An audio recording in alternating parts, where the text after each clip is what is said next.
Hello everyone. तो आज की वीडियो में हम बात करेंगे जो ईस्ट सेंट्रल रेलवे पटना की तरफ से जो नोटिफिकेशन जारी हुआ है उसके बारे में हम इस वीडियो में डिस्कस करेंगे। ठीक है, तो ईस्ट सेंट्रल रेलवे पटना की तरफ से आप प्रिंटर्स के पदों के लिए ये नोटिफिकेशन जारी किया गया है। तो इसके लिए आप फॉर्म फिल कर सकते हैं। इसकी जो ओपनिंग डेट है वो है 10 नवंबर से, यानी कि कल से ही ये फॉर्म फिल करना शुरू हो चुका है और ये नोटिफिकेशन जो है वो कल ही आया है। और इसकी जो लास्ट डेट है फॉर्म फिल करने की वो है 9 दिसंबर। तो आप 9 दिसंबर तक इस फॉर्म को फिल कर सकते हैं। अब हम इसमें थोड़ा देख लेते हैं मोड ऑफ सिलेक्शन का। तो मोड ऑफ सिलेक्शन में है कि मेरिट लिस्ट एक तैयार की जाएगी। उस मेरिट लिस्ट में जो आपके 10th के जो परसेंटेज है और जो आप आईआईटी भी इसमें इंपॉर्टेंट होगी, मतलब आईआईटी भी आपके लिए इसमें लगेगा। आईआईटी के जो आईआईटी और 10th के जो मार्क्स होंगे उसको मिलाकर एक मेरिट लिस्ट तैयार की जाएगी। उसी के बेसिस पर आपको सेलेक्ट किया जाएगा। इसके बाद हम देख लें कि जो इसके बाद अब हम इसमें देखेंगे कि डिवीजन देख लेते हैं कि candidate have only choose one division, यानी कि जो विभिन्न डिवीजन में यूनिट्स में ये वैकेंसी आई है। जैसे दानापुर डिवीजन पटना में है ये, और आप इसमें बहुत सारे आए हैं जैसे दानापुर, धनबाद, और इसके बाद पंडित दीनदयाल उपाध्याय डिवीजन, उसके बाद सोनपुर डिवीजन, समस्तीपुर। तो इस प्रकार से डिवीजन्स में आई हैं। तो इनमें से आप सिर्फ एक ही डिवीजन को आप चूज कर सकते हैं। ठीक है, तो जैसे दानापुर डिवीजन है, दानापुर डिवीजन में जो वैकेंसी है वो है, कुल इसमें पद है 675 पद, कुल इसमें 675 पद है। उसके बाद जो धनबाद डिवीजन में धनबाद डिवीजन में जो है वो है 156 पद, धनबाद डिवीजन में 156 पद है। उसके बाद पंडित दीनदयाल उपाध्याय डिवीजन, इसमें कुल जो है वो 518 पद हैं। उसके बाद हम देखें इसमें सोनपुर डिवीजन में जो कुल पद है उनकी संख्या है 47, यानी कि 47। उसके बाद देखें हम समस्तीपुर डिवीजन, तो समस्तीपुर डिवीजन में कुल पदों की जो संख्या है वो है 81, यानी कि 81।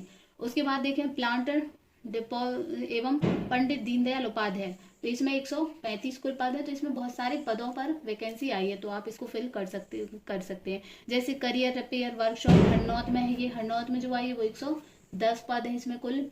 मैकेनिकल वर्कशॉप समस्तीपुर, इसमें कुल 110 पद हैं। तो ये हो गई पदों की बात कर ली अब हमने। अब हम इसमें देखते हैं कि एलिजिबिलिटी देख लेते हैं, इसका एलिजिबिलिटी कंडीशन क्या है।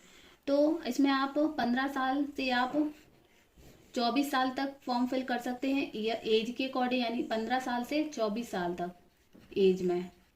इसका थोड़ा सा एज रिलैक्सेशन देखें तो जो SC ST वाले हैं तो उनको 5 ईयर का रिलैक्सेशन है, यानी कि जो SC ST वाले इसमें +5 करेंगे तो वो 15 से 29 साल तक फॉर्म फिल कर सकते हैं।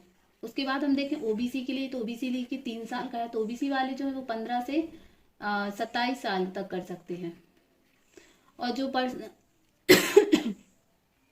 For person with benchmark disabilities वो 10 ईयर तक कर सकते हैं। अनरिजर्व में 13 साल तक, OBC में 15 साल तक, SC ST में फिल कर सकते हैं। तो ये हो गया एज रिलैक्सेशन के बारे में। इसके बाद अब हम देखें कि एजुकेशनल क्वालिफिकेशन देख लेते हैं। जो एजुकेशन क्वालिफिकेशन इसमें है कि 10th क्लास, इसमें मिनिमम 10th क्लास इसमें मांगी है। 10th class and equivalent with minimum 50% marks, यानी कि आपकी जो 10th क्लास है उसमें मिनिमम आपको 50% होना चाहिए। और इसमें IIT भी मांगी, ITI भी होना इसमें ज़रूरी है। और इसमें मतलब ये 10th बेस पर है, 10th प्लस इसमें ITI चाहिए होगा आपको। तो ये होगा एजुकेशनल क्वालिफिकेशन। इसमें पेमेंट ऑफ फीस देखें तो इसमें 100 रुपये आपको लगेंगे फॉर्म फिल करने के। 100 रुपये में फॉर्म फिल होगा। और उसके बाद जो एक यहाँ इंपॉर्टेंट है, no fees required to be paid SC ST PWBD और वुमेन, यानी कि SC ST वुमेन्स और PWBD के लिए कोई भी इसमें फी नहीं लगेगी, उनके लिए ये फ्री ऑफ कॉस्ट होगा। उसके बाद हम देखें इसमें हाउ टू अप्लाई में आप इनकी वेबसाइट RRC की, ये है www.rrc.ecr, इस पे आप फिल कर सकते हैं। ये दी हुई है वेबसाइट, तो इसके द्वारा आप ये फॉर्म फिल कर सकते हैं। उसके बाद इसमें हम देखें, ये लास्ट डेट हम देख ही चुके हैं, 9 दिसंबर है, 9 दिसंबर इसकी लास्ट डेट। आप सभी जानते हैं कि अप्रेंटिस के पद होते हैं, जो अप्रेंटिस के जो पद होते हैं वे एक तरीके से ट्रेनिंग वाले होते हैं, मतलब इनमें मुख्यतः प्रशिक्षण दिया जाता है और ये कॉन्ट्रैक्ट बेस्ड होते हैं, ये परमानेंट नहीं होते हैं। तो training will be arranged in according standard and syllabus prescribe by central apprentice council. तो ये तो नॉर्मल सी, इसमें नो हॉस्टल रिकमेंडेशन होगा, मतलब आप इसमें आपको हॉस्टल नहीं मिलेगा, आपको इसमें स्वयं ही व्यवस्था करनी होगी रहने की। उसके बाद इसमें मेडिकल फिटनेस, इसमें मतलब आपका ये, यदि आप मेरिट लिस्ट में आ जाते हैं तो उसके बाद आपका मेडिकल होगा, उसके बेसिस पर आपको सेलेक्ट किया जाएगा।